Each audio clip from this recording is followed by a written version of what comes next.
Hello बच्चों, welcome on dreamer study. और हम बात करने वाले हैं यहाँ पर कुछ न्यूमेरिकल्स के बारे में, कुछ इंपॉर्टेंट न्यूमेरिकल्स के बारे में। तो चलिए देखते हैं और आप लोग बस ये देखते रहिएगा कि किस तरीके से क्वेश्चंस को अप्रोच करनी है। क्लियर? तो आप लोग यहाँ पर न्यूमेरिकल्स तो सीखेंगे ही, साथ में ये भी सीखेंगे कि क्वेश्चन को किस तरीके से हमें अप्रोच करनी होती है। ये बात ज़रा ध्यान से रखेंगे, ठीक है? चलिए, how many electrons have to remove from a metallic piece so it can acquire a charge of 1 microcoulomb. इन्होंने क्या बोला है कि इसमें कितने इलेक्ट्रॉन हम रिमूव कर दें कि ये 1 माइक्रोकूलम का चार्ज एक्वायर कर लें। ठीक है भाई, ये बात इन्होंने बोली है। क्लियर? क्वेश्चन आपने पढ़ लिया कि कितने इलेक्ट्रॉन हम हटा दें कि ये 1 माइक्रोकूलम के चार्ज को एक्वायर कर लें। तो क्वेश्चन नंबर 1 शुरुआत करते हैं, ज़रा ध्यान से देखिएगा।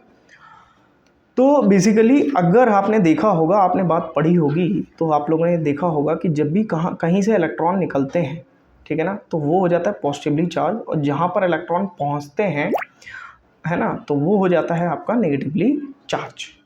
क्लियर? तो मतलब यहाँ से इलेक्ट्रॉन निकले होंगे। अच्छा, कितने इलेक्ट्रॉन निकल जाएं कि चार्ज कितना हो जाए, 1 माइक्रोकूलम हो जाए, ये बात इन्होंने बोली है। क्लियर ना? चलिए, अच्छा देखते हैं भाई कितने कितने इलेक्ट्रॉन निकल जाएं।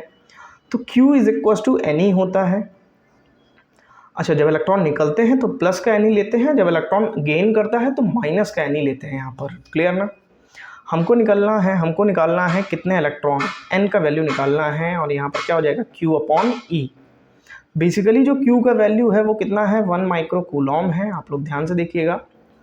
तो यहाँ पर क्या हो जाएगा, ज़रा ध्यान से देखेंगे भाई। 1 माइक्रोकूलम, माइक्रो को जब कन्वर्ट करते हैं बेसिकली, तो माइक्रो मीन्स होता है 10 की पावर -6, ये कूलम हो जाएगा। इलेक्ट्रॉन कितना होता है, वैल्यू ऑफ इलेक्ट्रॉन की कितनी होती है, 1.6 इंटू 10 की पावर -19। क्लियर है भाई इतनी बात? तो ये हो गया 1.6 इंटू 10 की पावर -19। चलिए सॉल्व करते हैं।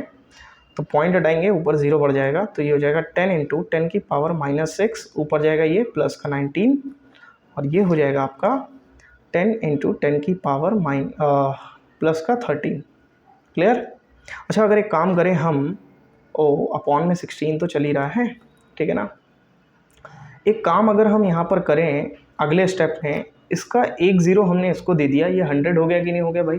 सभी लोग ध्यान से देखिए, कैलकुलेशन करने की कला भी आप लोग को सीखनी है। 16, इससे इसको कट करेंगे तो कितना आएगा, 4 से कट करेंगे तो ये 25 आ जाएगा, ये 4 ज़ा हो जाएगा, ठीक है। इससे इसको कट करेंगे तो आ जाएगा 4 6 ज़ा 0.1, 4 2 ज़ा 20, ठीक है। और यहाँ पे बचेगा 2 0, तो 4 5 ज़ा 20, तो आ जाएगा 6.25 इंटू 10 की पावर 12 इलेक्ट्रॉन अगर हम रिमूव कर दें किसी भी मेटल की सरफेस से। फिर से ध्यान रखिएगा, अगर हम इतने इलेक्ट्रॉन रिमूव कर दें किसी मेटल की सरफेस से, तो क्या होगा वहाँ पर, तो वहाँ पर पॉजिटिव 1 माइक्रोकूलम का पॉजिटिव चार्ज आ जाएगा। बेसिकली आपको ये क्वेश्चन आ गया होगा। अब हम अगले सवाल पर बढ़ते हैं। अगला सवाल क्या है, देखते हैं यहाँ पर। अगला सवाल बोला गया है, देखिए जरा आप लोग को दिख रहा होगा कि अ चार्ज, क्या है अगला सवाल,